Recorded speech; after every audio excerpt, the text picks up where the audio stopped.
Um, the panel, hopefully you're all here, and how this is going to work tonight is I've got a few questions myself, and then we're going to open it up to the audience to also ask questions. So be thinking about what you wanted to ask Libuse as well as the other panelists. So the first panelist I'd like to introduce is Melissa Hall. She is currently in her final semester at Grand Rapids Community College and will transfer to Western Michigan University for an interdisciplinary studies major combining writing and the sciences. You'll just need to find your name tag. Melissa's interests include writing that makes a difference, ecofeminism, and culture change just cultural change in general. This year, her ecological essay, Farewell to the Dunes, won the Liberal Arts Network for Development, or LAND, Scholars Award for writing in the natural sciences. So congratulations, Melissa. The next person we have is Nicholas Wykar. He's a junior and currently dual enrolled as a community and regional planning major at Grand Rapids Community College and Western Michigan University. Originally a student of fine arts at Kendall College of Arts and Design, Nicholas began his work as a student activist and environmentalist, founding the Kendall Green Council in 2006. Since then, he has had the opportunity to work as a student network intern for Greenpeace USA, a steering committee member for the Michigan Student Sustainability Coalition, and field organizer for Global Exchange. Currently, he is serving as president of Student Congress at GRCC, while simultaneously serving as Western Student Association senator at Western Michigan University, so kind of a busy guy.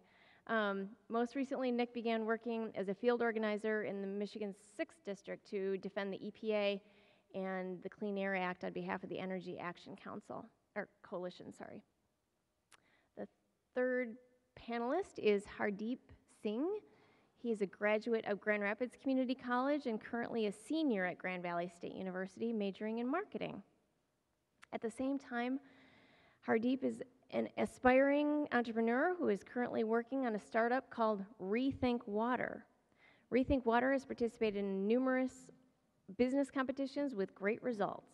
Hardeep is also in the process of starting a nonprofit called Green Rapids, which will encourage communication and collaboration between individuals and groups working toward a more sustainable future in Grand Rapids. Hardeep's interests include social entrepreneurship, sustainability, and technology, and understanding how to combine all of these things together to help encourage a change in behavior for a better world. Lisa Marcus is completing her BFA in graphic design this semester at Grand Valley State University. She has been, she has been a member of the Student Environmental Coalition for 3 years, and on April 14th, Lisa, along with some other members of the SEC, will be going to Washington, D.C. to attend Power Shift, a conference on environmental empowerment.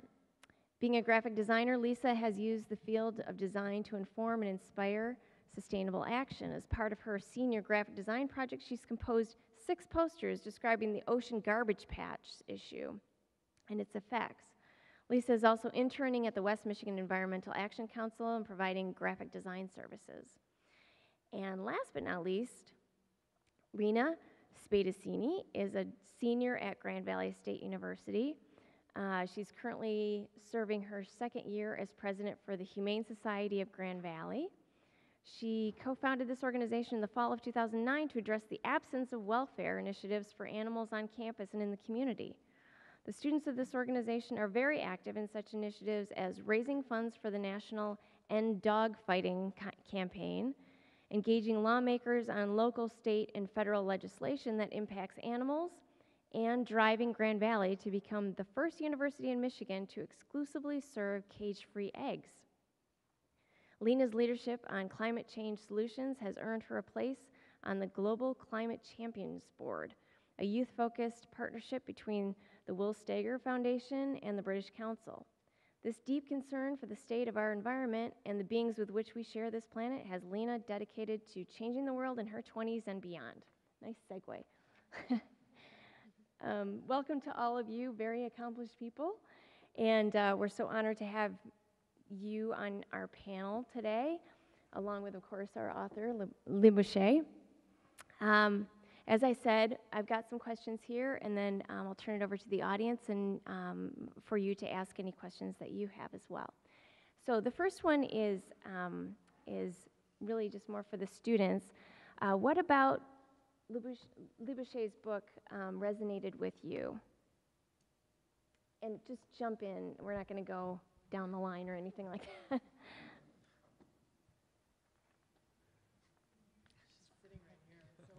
Yes. I think one of the ways that that I really found were useful in the book was the little steps that you can do. It's not just about going out and doing something big. It's every day that you can change the world. I felt the exact same way, and I think what Libuse at the beginning said about awareness, we're getting to the point where internet has allowed us to have this level of awareness that has never been at this point in the past for previous generations, and I felt very similarly with her, and to the point where I felt like I knew a lot, but I didn't know what to do about it, and her book has really laid out the practicality of what it means to be an active citizen and a global citizen. And she also addresses the many different ways that you can contribute, because not everybody has that passion in every area. So there's a lot of diversity within the book for anybody to take part. Mm-hmm. I think a lot to me stood out in the book, but one of the most important was in chapter 2, sending your own message. And I think that's important, is that not everything is common when you come to actions like these. It's not something that we can all agree on. We all have our own issues. And so sending your own message is very important. To me, one of the biggest things was kind of going after what you want to do, what your interests are, rather than trying to like find something that doesn't interest you, where if you find something that interests you, you want to work towards it more. And she pointed that out right at the beginning, and that's what kind of like got me hooked, and that's what I'm working on too. Like anything that I want to work on is something I like. So. Thanks. Okay. How are you and your friends feeling about inheriting the earth, as Libuse puts it? Are you feeling overwhelmed or inspired or scared? Given all the gloom and doom she started out with. I'll be honest, before starting this book, I was definitely more in the overwhelmed camp, and afterwards, it really puts things in perspective. I think what I found most useful were the success stories, to really see real change that people our age were able to make, and throwing the ages in of the individuals that were able to do such amazing things was very effective for me.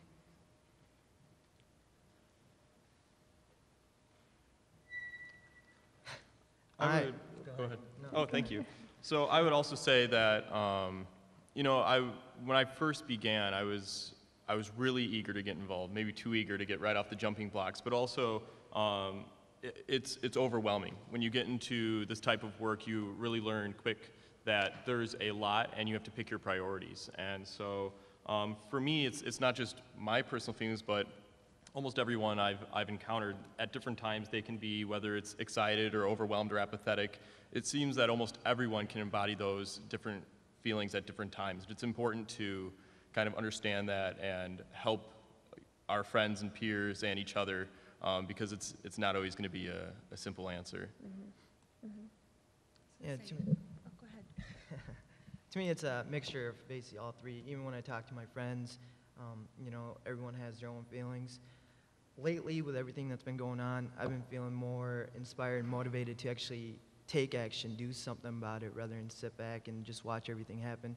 And the more I talk to friends about stuff that is going on, or stuff they don't know what's going on, you know, besides what's obvious, the more I talk to them, the more they're like, wow, you know, we really do need to do something. And it's like a perfect time.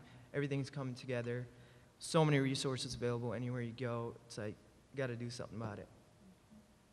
So I think definitely it's overwhelming, but I think amongst my friends we see a lot of frustration, even anger at what is happening, what's being handed on to the future generations, which can lead to the changes that need to take place, because I think we need larger cultural changes as long as the smaller developments along the way. Mm-hmm. Mm-hmm. Did you want to add anything, Libuse? Agreed.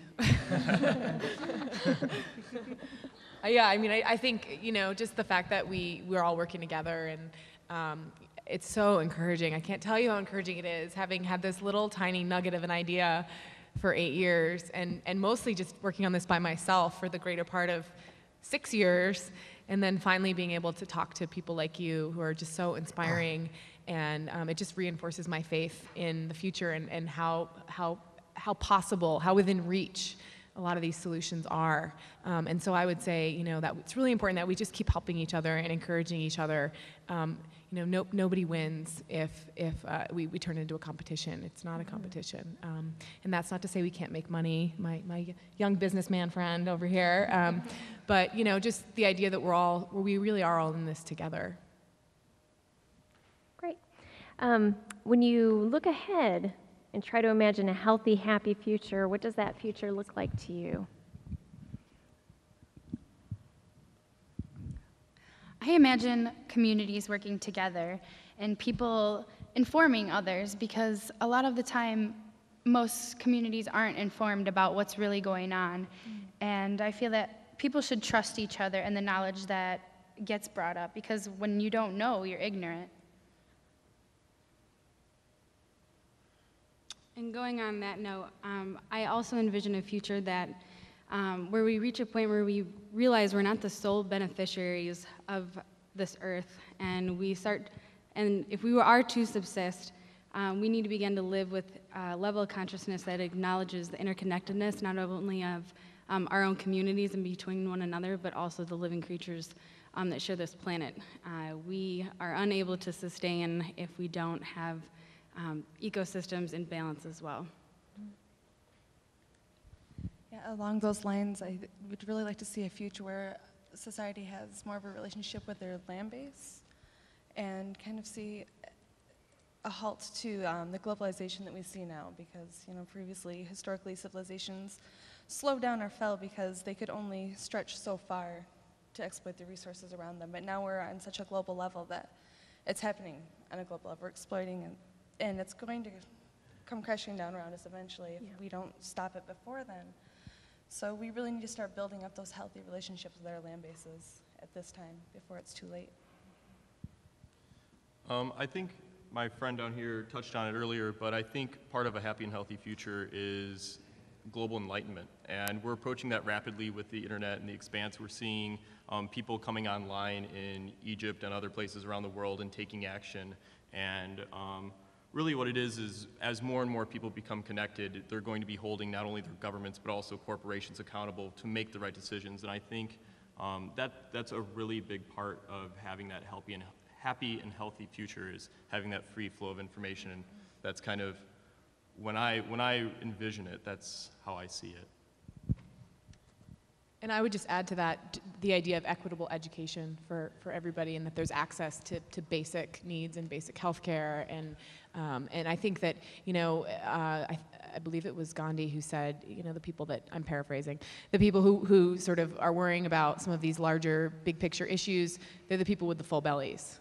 And so I think those of us with full bellies, really have to embrace that we're privileged, and that with that privilege comes some responsibility. And so feeling like it is important to, when I think about a healthy, happy future, just that idea that we're all taking a little bit better care of each other, and taking other people into consideration here, our neighbors, and also, our neighbors around the globe.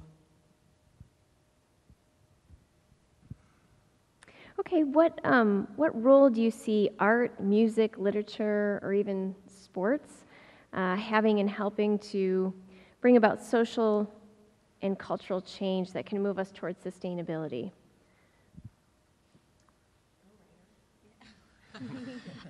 Okay. I don't think we can underestimate the importance of literature, music, art, even sports, if you can send that message out.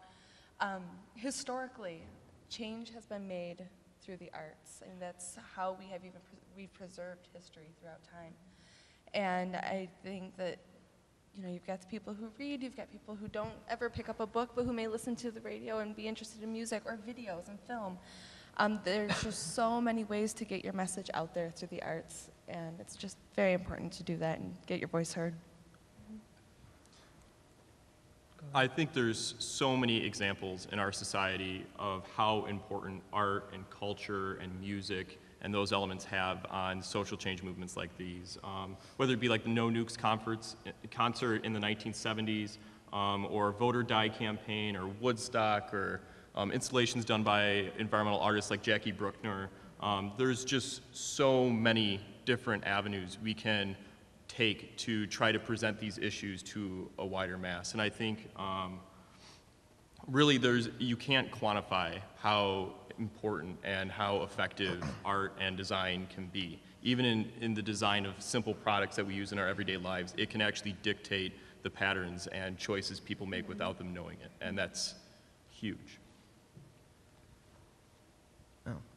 I agree with, everything they've said, just how big is art, music, literature, sports. It's a big role, a big part of our culture, society. So if we can have songs, about pointless stuff, why not have like songs about sustainability? I say we started a song, call it Green and Blue. But just overall, art can be used, for example, is it you? Yeah. She did the posters about the ocean garbage patch. Just, you can use it more than having it be art. It can be art that's informative, where you're not just getting like, hey, this is bad, boom. You're getting like art, you're looking at it, but it's also informing you about what's going on. So just using what you can, like all these art, music, literature, sports, whatever, anything, I think it plays a big role and can kind of move everything forward. Yeah, as an art student, I feel like art is a good avenue. Shepard Fairey, Chris Jordan, he was in Art Prize doing the plastic cups, and it looks like just random lines, but when you go see, it's millions and millions of little plastic cups stacked together. I'm also doing a poster campaign about the garbage patch and just showing people different, like what is the reality out there, and how can you get people to realize the enormous issue with just pictures. Also, like, I think we need to revitalize the propaganda posters, like victory gardens. That was such a big thing in the 40s, so why not start it again about different issues like that and take a patriotic feel, how America should be green and that sustainable. I never thought I'd be able to do this, but I can actually speak to an example of how sports is impacting sustainability. Just last Sunday, I attended a conference in Ann Arbor with the keynote speaker as John Sally, who is a former Pistons basketball player, and he brought together all different walks of life to speak about the sustainability of diet and how that relates to one another, our earth, and through ethics. And never before have I seen such a wide audience in a single room all concerned about the same issue. And he was able to do that because of his sports fame. Very cool. Okay, who are your heroes in sustainability? If you had a chance to sit down with one person and pick their brains, get advice, who would that be and why? I'll start. There's actually, there's so many people that come to my mind, and I've actually had a chance to sit down with a few of them here or there, but one of them that I have not that really was kind of the inspiration to all of this back in 2006 was Bruce Mao. And he's an industrial designer out of Ontario, Canada. And he's been fascinated and captivated by this idea of changing the world for a number of years now. And he made an exhibit called Massive Change, and it toured the world. And it basically talked about what I touched on earlier about how just changing simple design in products can really bring people about to these sustainable choices a lot easier, maybe something that they wouldn't normally do, but if you make an attractive product, or if you design something like rather than replace a whole carpet, you take a square out, or rather than when you're building low-income houses, don't build them out of poor materials, build them out of sustainable materials so they have a better longevity. Just thinking thinking about issues like that is really an inspiration, and he's actually taking his ideas and putting them into work around the world, and he continues to develop them and work with more and more people, and I think that's impressive and commendable. Say I have two people that I would like to sit with, Bill McKibben being one of them. He started 350.org. And he has been a part of the environmental movement for a very long time. And the second being Derek Jensen. He's an author, and he writes a lot about cultural change and the need for change within our culture and human and land exploitation. And he is a very interesting voice.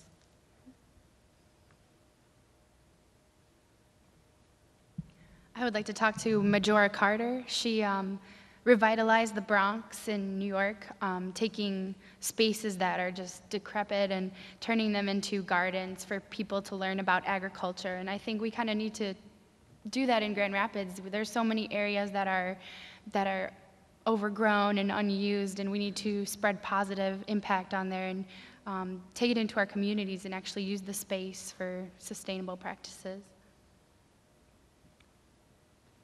I actually did not have a hero or anyone that I was super, looked up to. I hadn't done much research, but I started reading the book, and I had read about Charity Water before, but I did not know much about Scott Harrison.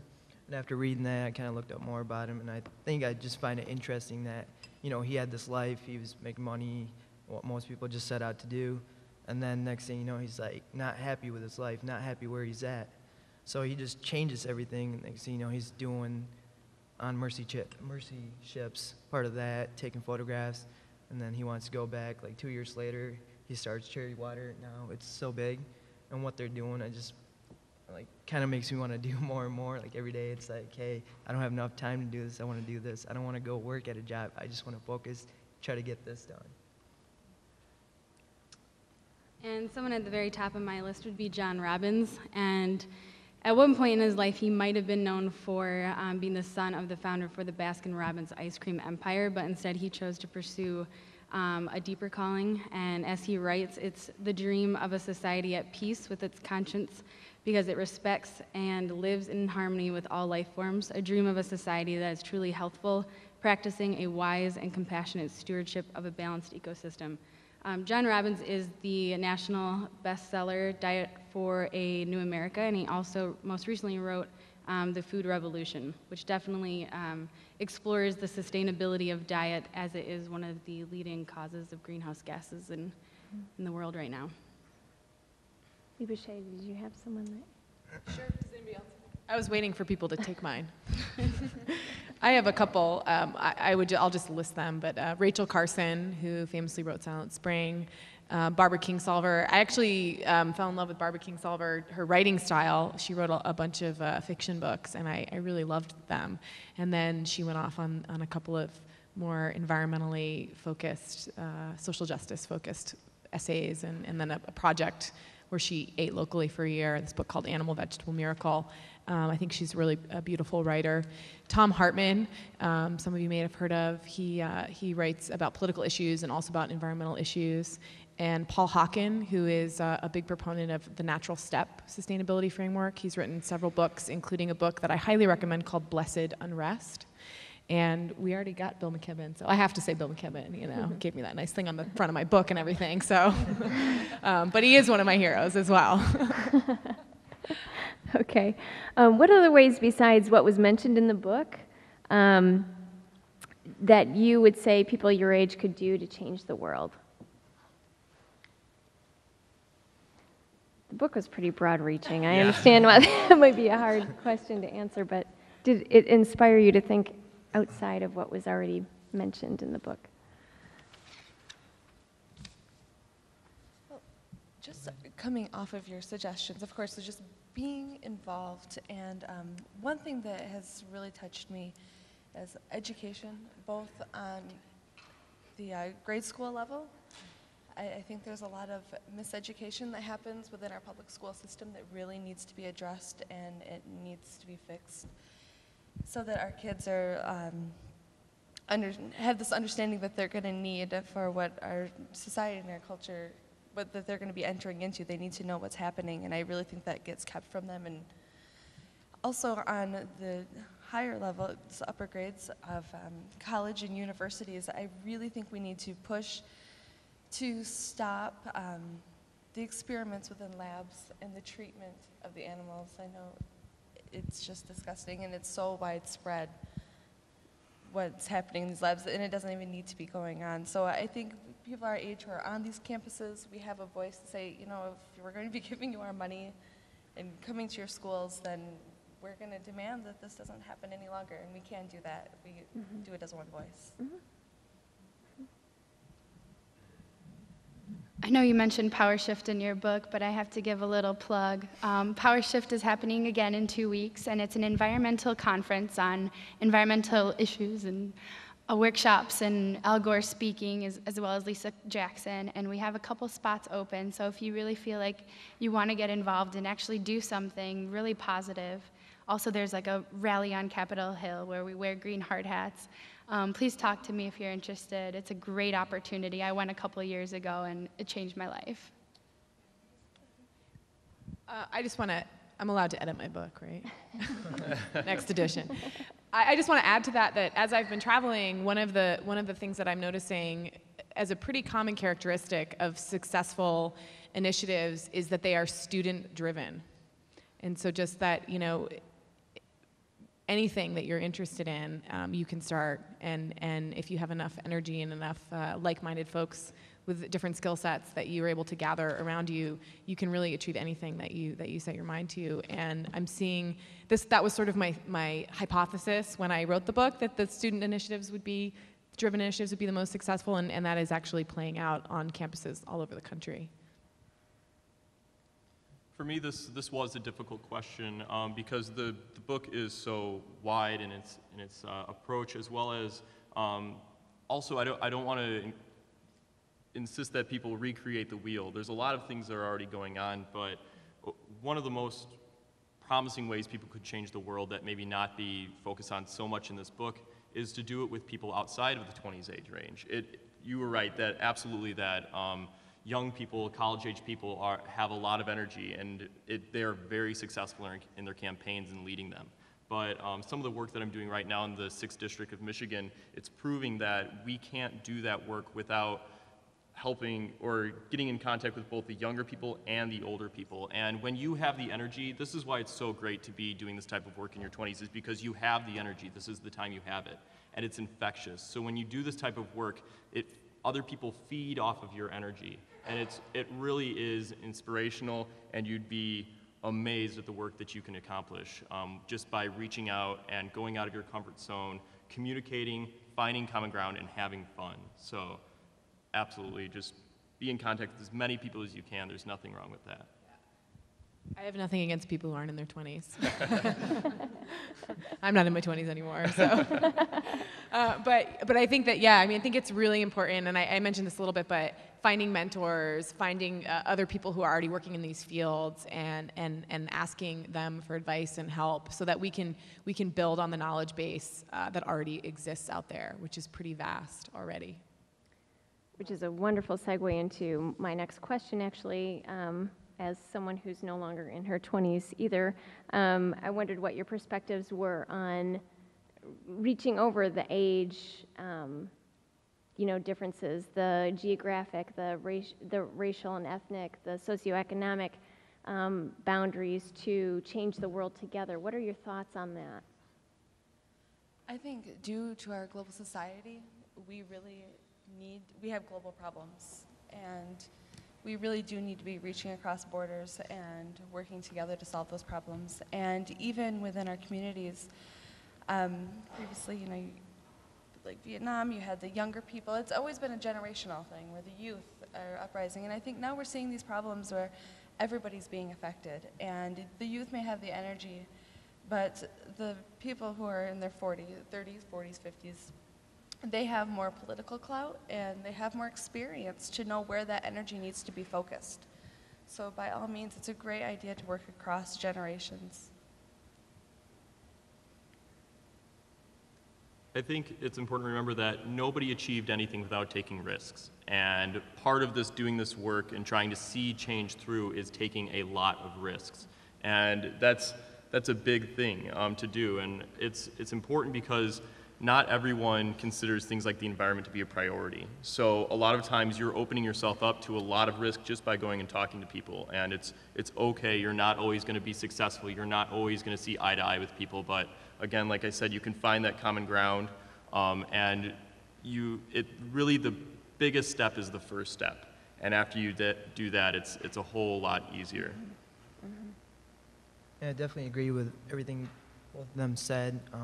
Just talking to anyone and everyone, doesn't matter, you know, there's so many more people who are not in their 20s. Just talking to them about what you're interested in, talking about what you're working on. You never know who you're gonna talk to and what they're capable of doing or what their network is like. If they can't help you out, maybe they've got someone else who can help you out, who's in that field, that's willing to, I mean, anywhere you go, if you talk to people, you're gonna find someone that's gonna be willing to help you out. I definitely agree with that, and to add to it, instead of just networking and trying to find the individuals who are already doing it, I think it's also really important to support those who are not quite ready.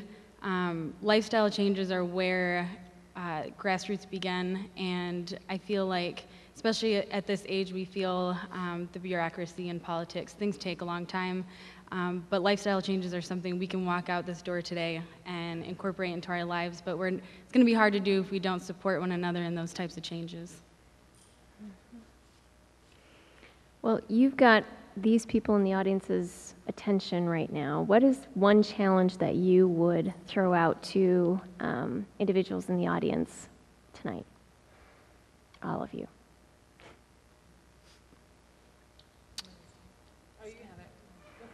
All right. Well, one change or challenge I can think of, Grand Valley Campus Dining has just instituted or is attempting to institute a Meatless Monday.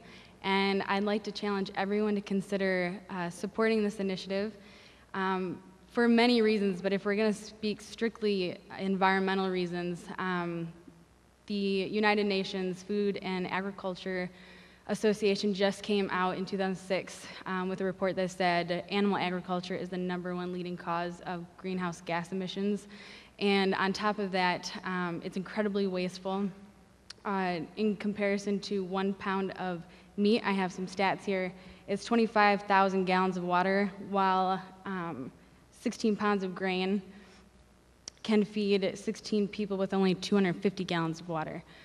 I can go into a lot more stats and why diet is something that we should all consider when we're trying to be more sustainable, but I think a great place to start would be giving up meat once a week or once a day every week and enjoy what campus dining is trying to do.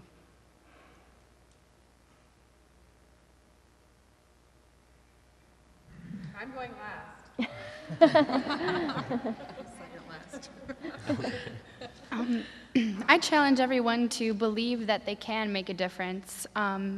If you see something going on, like someone throwing garbage on the floor, stop and talk to them. It's all about awareness and spreading knowledge.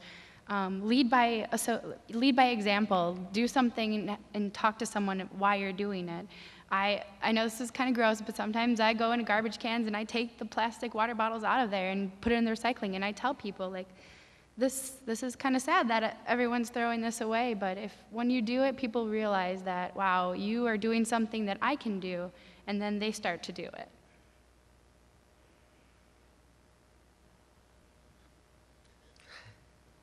Go ahead. All right. For me, it was about picking your own passion, and it's not going to be environment for everyone. There are so many imperative issues that we need to address.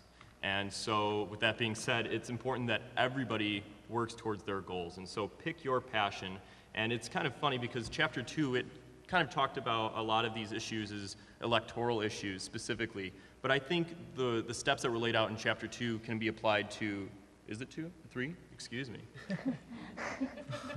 Sorry, excuse me. But you would know, right?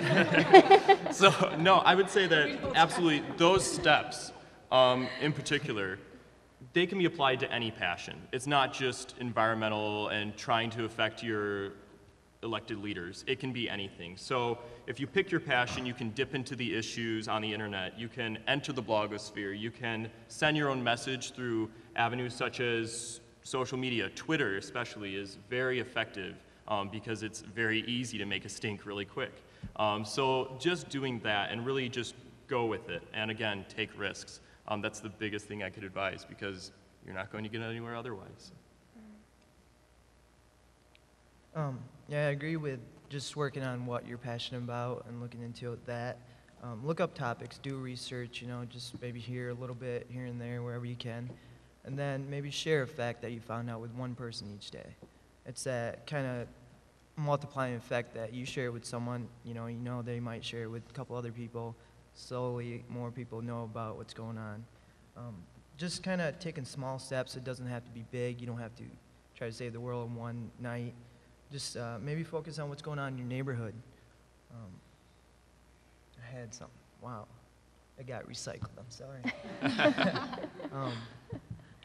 I'll let you go. I'll think about it if it comes to me. If it comes to you, let me know. All right. I would say take the time to research everything that gets thrown your way.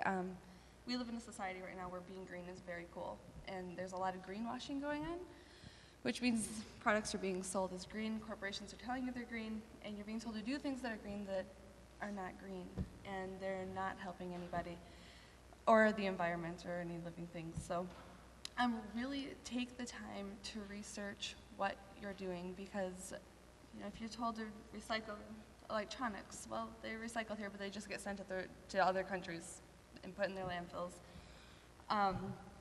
Things along those lines. So really pay attention to what your consumer choices are doing, where your products are coming from, and where they're going, because it really does make all the difference.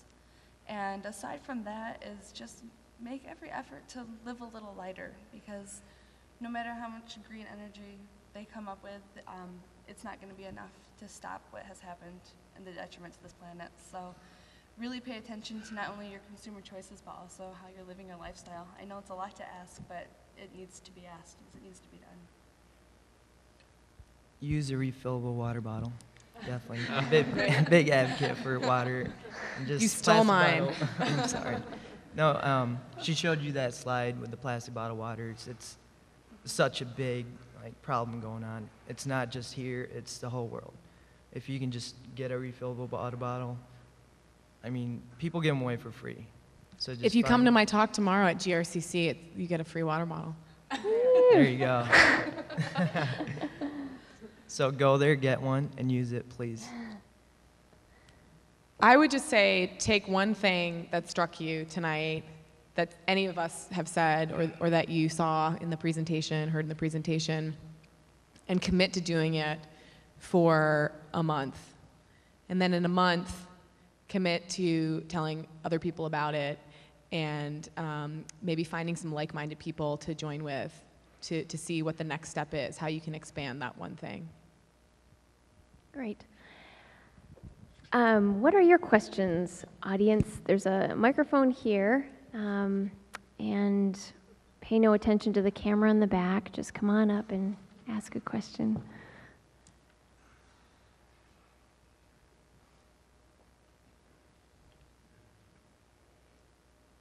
Hi, I was just wondering what your thoughts were on what the biggest barriers to sustainability are, such as maybe a lack of awareness, profit motive, or I had a third one, or electoral politics, yeah, the whole politics of the situation. Thank you. What were your three? Say them again. Just as examples Yeah. Of potential barriers, a lack of awareness, profit motive, and politics. I would say all of the above, but I would say education versus lack of awareness. And I think education stems, that covers everything. That covers businesses not understanding the big picture, and that it actually, there's a business case that can be made quite easily for sustainability. So everything you mentioned, you covered it. Yeah, I don't think the list stops there. There's other barriers going on. But I think we have the resources available, and especially if we're pushing for change, getting out to these companies, even if you work somewhere, maybe try to one small step, try to put one small change in where it can help out. You don't know where that's going to lead to. You know, it could be a bigger change. They might start getting into it. They might want to take a next step and, you know, go green like all the way. I mean, I think it has to happen at the political level, at the policy level, and it also has to happen at the customer constituent level. I think that the two components have to work together. We as consumers and constituents have to demand sustainability. There also need to be sustainability-minded people going into business and working in business, and there also need to be policy changes that enforce these new, cleaner policies, business policies.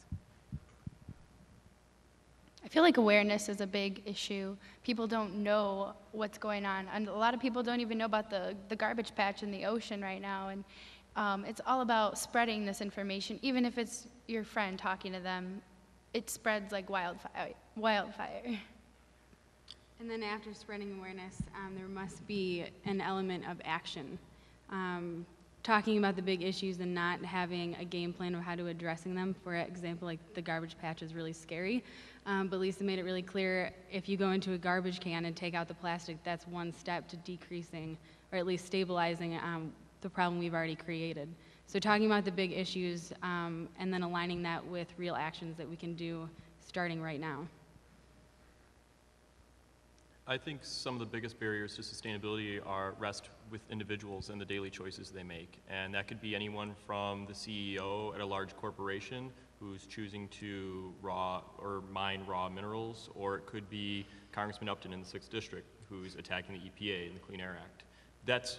These are individuals who have choices, and everybody has choices. I'm not the most sustainable person, nor is anyone else. We all have to make choices, and we give and get a little here and there. And the biggest thing is again, as I said, trying to reach out to as many people, communicating, try to reach those individuals on whatever level that is going to be most effective, and try to get them to understand why it's important to you. I think, and it's not just these big movers and shakers like CEOs or politicians or anything like that. It's every single individual, and it's a daily, constant reminder that we have to keep ourselves in check with. So I think the public really just needs to question policies that come in front of them and really understand where they're coming from, why they're coming to be on the table in the first place, and what the long-term effects are going to be as long as the short-term. I know the building of the dams is a huge environmental concern, and now we're kind of seeing the same thing with cell phone towers, where migratory birds are losing their lives because of this, and these are things that people didn't even think to look forward to see if this was going to happen. So we really need to educate ourselves on the long-term consequences of the things that are taking place right now. I'm sorry, I don't want to capitalize the floor here. But one major concern of mine is when we increase awareness and make sustainability profitable,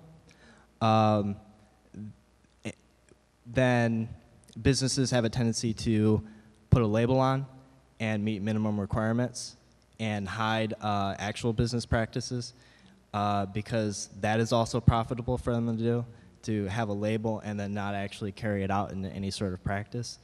But that's just sort of a comment I wanted to make. I don't know if you guys want to further comment on that or not. Thank you. I think it's harder to hide when you're right next door. I think that's a really good case for getting to know as many of the people who provide products as we possibly can. I just think demanding transparency in general is really important because, of course, there's an element of greenwashing. And also rewarding companies that are trying. Humans are flawed, therefore so are companies. So that doesn't mean that we should punish them or boycott them necessarily if they are trying to move in the right direction. Other questions?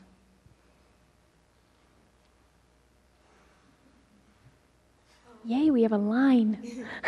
Hi, my name is April Bansom. I'm a freshman at Grand Valley, and I had two questions actually. My first one is, what advice would you give to someone who has an idea for change, but they're not sure how to move beyond that point? Is this specifically at Grand Valley? You want to execute your plan? I want to start like a nonprofit for water quality, and like I'm just not sure how to get to that point. Read my book. No, I'm just kidding. I would say to find other organizations that are already working on water quality first, and try to work with them, and maybe even intern with them, and see what kind of work they're already doing, so that you can learn from them, and then see where if there is still a need for a nonprofit, see where that need is and what sort of gap you might be able to fill. If you decide that there is a need and you want to organize, I definitely recommend starting an RSO, a registered student organization. It's incredibly easy. You need 3 people, can be 3 friends, and one of your professors. If you tell them an idea and they like it, ask them to be your advisor. And it's literally 1 page of paperwork, and you are an RSO, which means you have access to Grand Valley State University funding, as well as free space on campus. And it's a great opportunity to get the word out to other students who will no doubt agree with you and want to help you organize. I think just share your idea too, talk to other students. I'm sure you're gonna find other students who are interested in it, and then do that. I would definitely say that. And get those students involved and start seeing what you can do then from there. And see if you can get credit for it. Mm-hmm. A lot of, it seems like the folks here are pretty open to that. A lot of school sustainability initiatives start as a project, as a class project. And then, I'm talking about schools implementing campus-wide composting programs. Big projects start as 1 or 2 students working on a student project. And it sounds like it would fall right in with your major anyway. I would say starting an RSO is a great way to start. And that's kind of the way how I got started. But like I said, it's sometimes when you get started on things like that, you can be super excited and may end up reinventing the wheel. So a good opportunity for you is beyond just starting a student organization, talking to as many people as you can about your idea and continuing to research it, but also try to maybe look into an internship or a fellowship with an organization that's had proven work in the area that you're interested in. Because it may give you some great ideas as to what you want to avoid when you're starting your own process, or what's a really great way to motivate more people. It's a really good option for you. As well as in chapter 10, it talked on, and this is right, persistence and patience. And it kind of said that as far as trying to find that job, okay? And it's not just about the job. If you have the persistence and patience about what it is that you're interested in, you're going to find your niche. And it may be creating your own thing, or it may be getting a job with someone else, but that's what's super important, is just persistence and patience, and it'll pay off. And my other question was, earlier y'all mentioned a couple of books that were inspiring to y'all, such as Silent Springs and Food Revolution. I was just wondering, were there any other books that motivated y'all to go into the direction that y'all currently going in? I had just read one for one of my classes. It's called The Idea of Nature. I definitely recommend you taking it. And it's called The Last Hours of Ancient Sunlight. And it talks about what we have done to the world and how we can help it out. So recommend that. One book that I'm reading right now that is incredibly helpful with doing any sort of advocacy work is called Change of Heart. It's by Nick Cooney, and it's specifically about how to be effective in communication and speaking to people to connect with them, and not necessarily get them to agree with you, but to get on a level where you can both enter in a level of understanding. And I would say books are very important, but I know one of the things that made me truly passionate about environmental and cultural change is going to the places I grew up with and seeing that they no longer exist because they're underneath a bed of concrete and housing developments. So I think one of the most important things you can do is get outside and know your environment and fall in love with it, and that will give you the passion to save it. Oh, I got one. Books, I've got 3 that came to mind, and I'll touch with you afterwards because you don't have a pen to write them down. But Cradle to Cradle, oh, you do. Yeah. Cradle to Cradle is a great one. It talks about specifically that design and trying to bring those products back to where they came from. Walden is another, if you haven't read it already, it's truly an inspiration, and American Earth by Bill McKibben. That one has a great synopsis, and I know Marianne Lasser had it at her class. I couldn't even take the class, but I still bought the book. And I read it because it was great, and actually it worked out wonderfully. As I've traveled the country, I see these signs on the side of the road, oh, Nora, Pennsylvania, and I pull over and I go and I see what I read, and it's really powerful. So I would definitely suggest all three of those books. And I have lots of books in my book, but also, so I won't mention those, but Half the Sky by Nicholas Kristof and Cheryl Woodon, which some of you may have read, all about how important it is to educate and empower women all over the world. And another book called Plenty by J.B. McKinnon and Alyssa Smith, and they lived on a 100-mile diet for a year. Really interesting. They're both journalists, and they wrote the book together. And I agree with everyone else's list so far, except for Cradle to Cradle. Nick and I will have to talk about that after. I think it's way too theoretical, and I don't think they've actually shown that they can do a lot of what they say. But there's some interesting ideas in there, for sure. Thank you.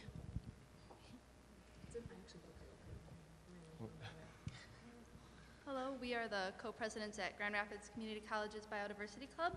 Woo! And we would like to know what ideas can we bring back to our club members who are majoring in such sciences as zoology, botany, and veterinary and medical sciences on sustainability? Are you coming to my presentation tomorrow? We came to this one because we unfortunately can't make it Oh, to. okay. We'll send them to that first. But for the ones who can't make it, who ask? I think what I'm hearing a lot from scientists is that the training that you get as a scientist, and I am not a scientist, but I talk to a lot of scientists, is that it's the training is to be very reductionist. And the reason that that's so important is because then you become an expert on something, and when you start to editorialize, you lose your credibility. So you sort of have to maintain that objective distance.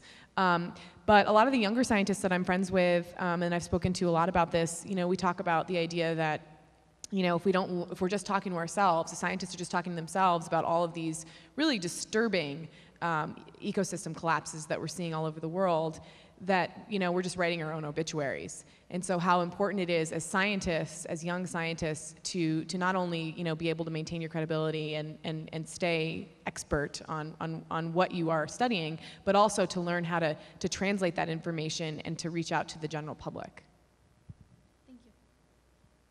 Because we believe you, because you're very smart. I'm so happy you guys came out. I have a couple ideas that I can give if you'd like to meet after the talk, something specific. Thank you very much. No problem. Thanks for coming. Hello, my name is Joe, and I am the co-chair of Students for Sustainable Earth at Western Michigan University. And I think there's been a lot of really great discussion about how personal choices have a major impact on sustainability, but I think we can also all pretty much agree that we need to bring a lot of change to the system that we live in. And basically, as I become more involved in local and county and state government, I'm understanding that there are massive, massive opportunities for young people to be involved in actually changing the system from the inside out. And I think a lot of young people tend to be intimidated by the system and becoming involved in government. And I was specifically wondering, well, two things. One, have any of you had any success in becoming involved in government and kind of changing things from the inside? And how, or what ideas might you have to inspire and maybe motivate some younger people that are intimidated by things like that to actually step up? And it's really easy once you start doing it. And a lot of people, I know you guys have touched on the energy that young people bring to organizations. Well, it's the same way with governments and systems, and a lot of people feed on that. So I was just wondering any thoughts you might have on that. I would definitely agree with you in terms of how easy it is to get involved with local, state, and federal government. And I didn't realize this until starting the Humane Society of Grand Valley, because we started participating in things like Humane Lobby Day, where we would go to either Washington, D.C. or Lansing and speak specifically about pending animal legislation. But we gain skills that we can apply to all different types of legislation. And I totally agree with you. So what we brought back from that type of meeting was that our representatives are incredibly accessible and they want to meet with their constituents. And we were able to also to bring back to our meetings for the students who couldn't go meet directly with the representatives, but hold letter writing campaigns during our meetings. Incredibly easy. We throw up a little template and have students write their own personal letter to their own representative and senators. And we've heard back multiple times. And just recently I heard back from the 36th district state representative in Michigan who wrote to us about the cage-free campaign at the state or at Grand Valley State University, and would like to meet further to discuss what that means for other universities. So I definitely agree that reaching out to government is very, very important and incredibly easy. Nick is running for office someday, I can already tell. Take it, Nick. Maybe. We'll see. There's a lot of options, right? No, actually, for those of you who live in the Grand Rapids area, you have a great opportunity directly to connect with the mayor. He is a champion on environmental issues, and he oftentimes incorporates students in whether it be the sustainable plan or anything else. I mean, he really wants to bring youth voice in, and if you encounter him or try to set up a meeting with him, he's going to be very eager to do that. Or other communities, like in Kalamazoo, there's so many different local boards that are open, and some of the great ways to get in and understand how to effectively get into one of these positions and change things is, one, it's already been talked about, but Power Shift is coming up in 2 weeks, and they do a candidate training at every single one talking about how young leaders can get involved in the local government. And there's been 3 students in Michigan since the last Power Shift Michigan, that have gotten into local governments. That being said, also, there's a Center for Progressive Leadership, and they're a nonpartisan candidate training group. And they offer trainings around the state, and there's many other organizations like them. But it's a great way if you're looking at doing a different electoral race, maybe future on, or even a local race, any type of training and getting the experience to meet with those individuals that are on the same level as you are is super important. And work on campaigns. Work on campaigns. I mean, that's the best, that really lifts the veil right off, and you see how, how basic a lot of the work is that needs to be done. So just get involved with campaigns for candidates or for causes that you care about. Thank you. Okay, thank you very much, and thanks to this very esteemed panel. Thank you so much for all the things that you imparted to us. I appreciate all of your questions. Norman, you have a few things to say? Thank you, panel. Those students from GRCC and GVSU, thank you. You got me motivated now. And WMU. And WMU. Say hello to Harold Glasser for me, too, will you?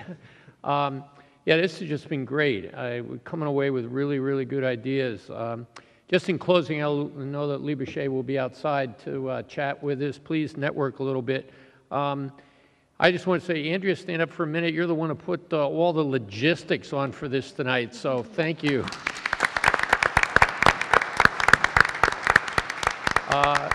And Bart Bartles is down here. He's the one who takes all these initiatives and gets them going. So while we were saying, well, wonder if we're making any progress on bottled water, we haven't been at it that long, but you just told me we've got now 30,000 bottles of water that we've saved. We put in with the students through our Sustainability Reinvestment Fund from the students who said, why can't we have more water bottle filling stations? So we did. How long have they been up now? Not that long. December. So since December, we've already saved 30,000 bottles of water, and we don't even have enough of them around. And some of them, I asked tonight, aren't even working. But 30,000 isn't bad since December. So that's just how your voice does get heard, and that's what we're about. It's not about us. So thank you very much for coming tonight. Hopefully you enjoyed it. Please stay around, network a little bit, and I wish you all the best on your journey. I know we're going to read about most, if not all of you, as you move forward. So thank you again, everybody.